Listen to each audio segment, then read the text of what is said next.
통장 잔액 확인해 보셨습니까? 55세. 정년까지 10년 남았어요. 국민연금 예상 수령액 조회해 보니까 월 180만 원입니다. 한 달에 300만 원만 써도 부족한데 말이죠. 그럼 부족한 돈은 어디서 나와야 할까요? 퇴직금? 3억 받으면 10년이면 다 녹습니다. 자식들? 그들도 바쁩니다. 결국 답은 하나예요. 지금부터 내가 만들어야 합니다. 근데 말입니다. 주변에서 이런 얘기 들어보셨을 거예요. ISA 해야지. 연금저축은 20대 때 시작했어야지. 너 지금 55세인데 뭐 하려고? 이미 늦었어. 특히 금융소득 종합과세 대상자시라면요. ISA 가입 자격도 없습니다. 사업소득, 임대소득, 금융소득 합쳐서 연 2천만 원 넘으면요. ISA 문 닫혀요. 젊은 애들이 ISA 만기 되면 연금 계좌로 옮겨서 세액공제 받으세요. 떠들어대는 그 여러분한테는 해당 사항 없습니다. 절망적이죠? 그런데 제가 오늘 보여드릴 숫자를 보시면요. 생각이 완전히 바뀝니다. 55세 시작해서 월 150만 원만 10년 동안 넣으면요. 65세에 4억 6,700만 원이 됩니다. 그리고 그 4억에서 매년 돈을 쓰면서도요. 80세가 되면 자산이 12억 원으로 불어납니다. 말도 안 된다고요? 근데 이게 수학이에요. 복리와 세제 혜택이 만났을 때 벌어지는 일입니다. 물론 조건이 있어요. 나스닥 100이라는 자산에 투자해야 하고요. 과거 15년 평균 수익률인 연 17%가 유지되어야 합니다. 이게 확정된 미래는 아닙니다. 가능한 시나리오 중 하나예요. 하지만 한 가지는 분명합니다. 지금 아무것도 안 하는 것보다는 월등히 낫다는 거예요. 자, 오늘 네모난 경제학에서 갈 건요. 4가지입니다.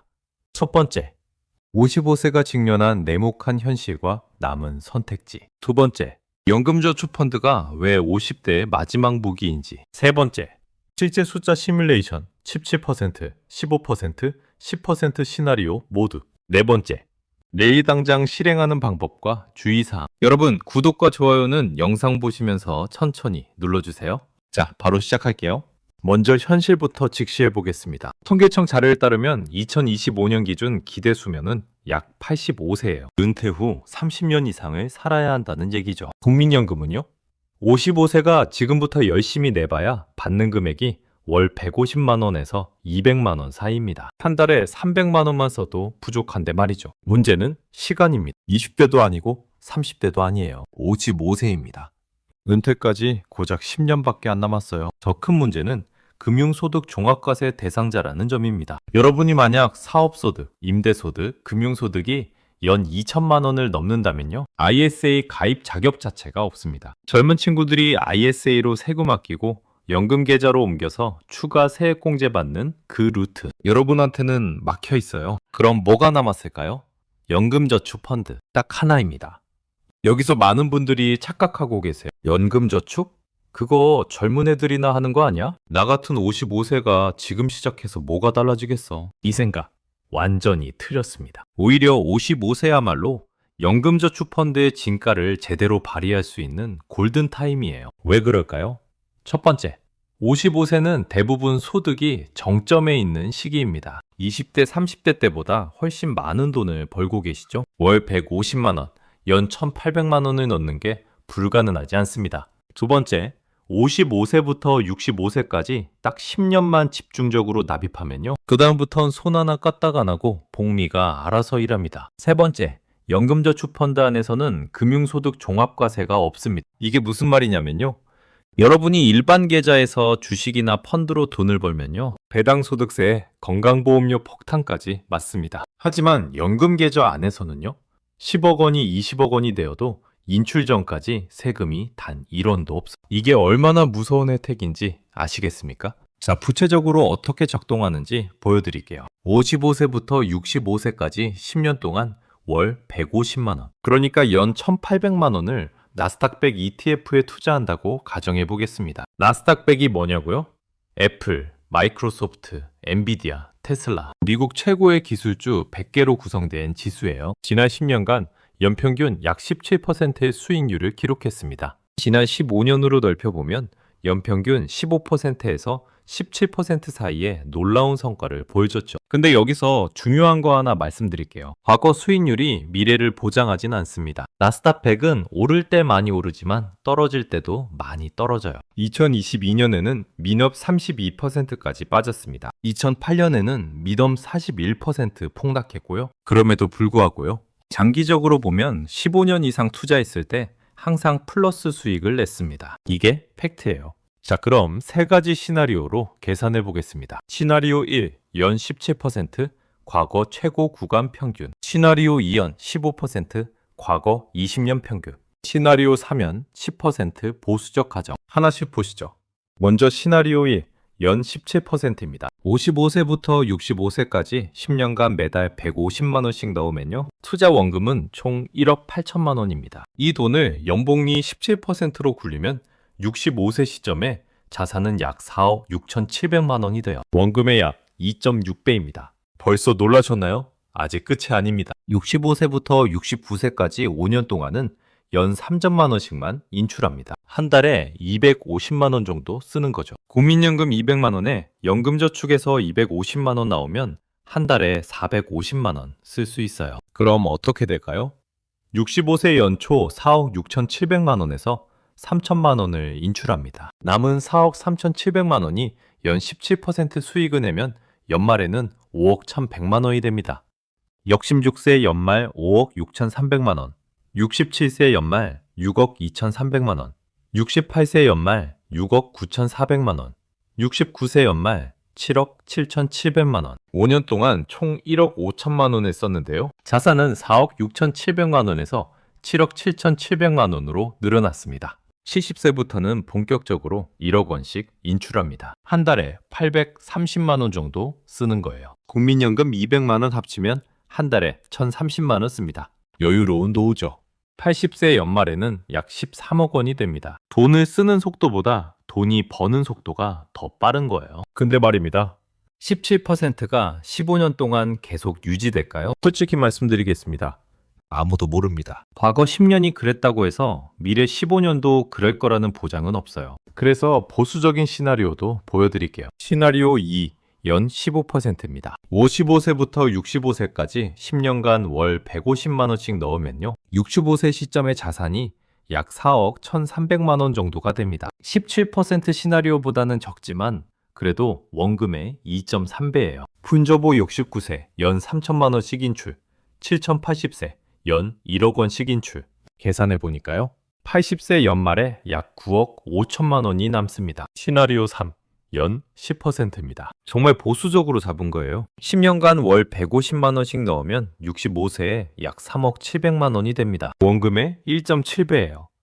같은 방식으로 인출하면 80세 연말에 약 5억 2천만 원이 남습니다. 심지어 수익률이 0%라고 해도요. 여러분이 넣은 1억 8천만 원은 그대로 남아 있습니다. 핵심은 어떤 시나리오에서든 지금 아무것도 안 하는 것보다는 월등히 낫다는 겁니다. 자, 그럼 이제 구체적으로 어떻게 실행해야 하는지 알려드릴게요. 첫 번째, 증권사 연금저축펀드 계좌를 개설하세요. 은행 연금저축 신탁이나 보험사 연금저축보험은 절대 안 됩니다. 수수료도 비싸고 수익률도 낮아요. 반드시 증권사 연금저축펀드로 하셔야 합니다. 스마트폰 앱으로 10분이면 개설됩니다. 두 번째, 계좌를 만들었으면 나스닥 100 ETF를 매수하세요. 중요한 건 매달 꾸준히 같은 날짜에 자동으로 사는 겁니다. 적립식 매수 신청을 해두세요. 세 번째, 연 1,800만 원을 풀로 넣으시되 세액공제는 900만 원만 받으세요. 연금저축의 세액공제 한도는 연 600만 원이에요. IRP까지 합치면 900만 원입니다. 하지만 여러분은 IRP를 쓸 이유가 없어요. IRP는 위험자산 비중을 70%까지만 넣을 수 있거든요.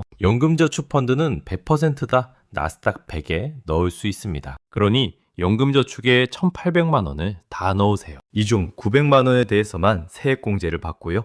나머지 900만 원은 세액공제 없이 넣는 겁니다. 나중에 65세부터 돈을 꺼낼 때요. 세액공제 받지 않은 원금은 세금 없이 먼저 나옵니다. 이게 엄청난 전략적 무기가 돼요. 1억 원을 찾든 2억 원을 찾든요. 내가 넣은 원금 한도 내에서는 세금도 1원도 없고 건보료도 안 올라요. 한마디로 국가가 건드리지 못하는 나만의 비과세 금고를 가지시는 겁니다. 네 번째, 55세 시작이라면 65세까지 딱 버티세요. 월 150만 원이 부담스러울 때도 있을 거예요. 하지만 단 한 달도 거르지 마세요. 복리는 시간과 꾸준함의 게임입니다. 5번째, 변동성을 각오하세요. 나스닥 100은 오를 때 많이 오르지만 떨어질 때도 많이 떨어져요. 만약 60세쯤 나스닥이 민업 30% 폭락하면 절대 팔지 마시고요. 오히려 그때가 기회예요. 여러분은 60세이고 인출 시점은 65세입니다. 아직 5년이나 남았어요. 역사적으로 나스닥은 폭락 후 3년에서 5년 안에 항상 회복했습니다. 그러니 떨어질 때 절대 팔지 마시고요. 오히려 똑같이 월 150만 원을 계속 넣으세요. 쌀 때 더 많이 사는 겁니다. 이게 적립식 투자의 가장 큰 장점이에요. 자, 여기서 중요한 주의사항 몇 가지 말씀드릴게요. 첫 번째, 이 영상의 숫자는 시뮬레이션입니다. 연 17%가 15년 동안 유지된다는 가정 아래 나온 숫자예요. 실제로는 변동성, 세금, 수수료, 환율 때문에 결과가 달라질 수 있습니다. 두 번째, 환율 리스크가 있습니다. 이 부분은 본인이 선택하셔야 해요. 세 번째, 세법은 계속 바뀝니다. 시청하시는 시점 기준으로 다시 확인하셔야 합니다. 네 번째, 월 150만 원 납입이 가능한 소득인지 확인하세요. 은퇴 시점의 현실 변수를 고려하셔야 해요. 다섯 번째, 이건 투자 권유가 아닙니다. 정보 제공이에요. 실제 투자 결정은 본인 책임하에 신중하게 하셔야 합니다. 세무사나 재무설계사와 상담하시는 걸 권장드립니다. 정리할게요. 여러분이 만약 지금 55세이고요. 금융소득 종합과세 대상자라서 ISA도 못 쓰고 나 이제 늦었어 라고 생각하고 계신다면요.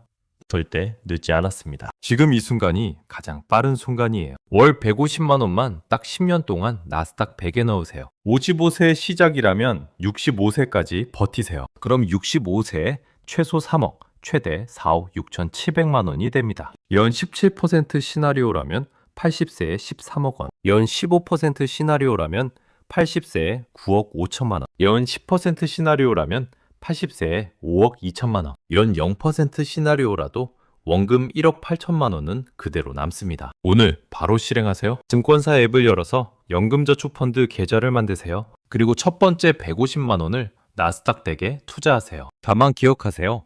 이 숫자는 시뮬레이션이고 미래를 보장하는 게 아닙니다. 변동성을 각오하셔야 하고요. 폭락장에서도 계속 사모으는 게 핵심입니다. 하지만 한 가지는 확실합니다. 55세든 50세든 지금부터 시작하는 것이 10년 후에 시작하는 것보다 낫다는 거예요. 오늘 네모난 경제학은 여기까지입니다. 영상이 도움되셨다면 좋아요와 구독 꼭 눌러주세요. 여러분의 상황과 고민을 나눠주시면 다음 영상 주제 선정에 큰 도움이 됩니다. 다음에 더 날카로운 분석으로 찾아뵙겠습니다.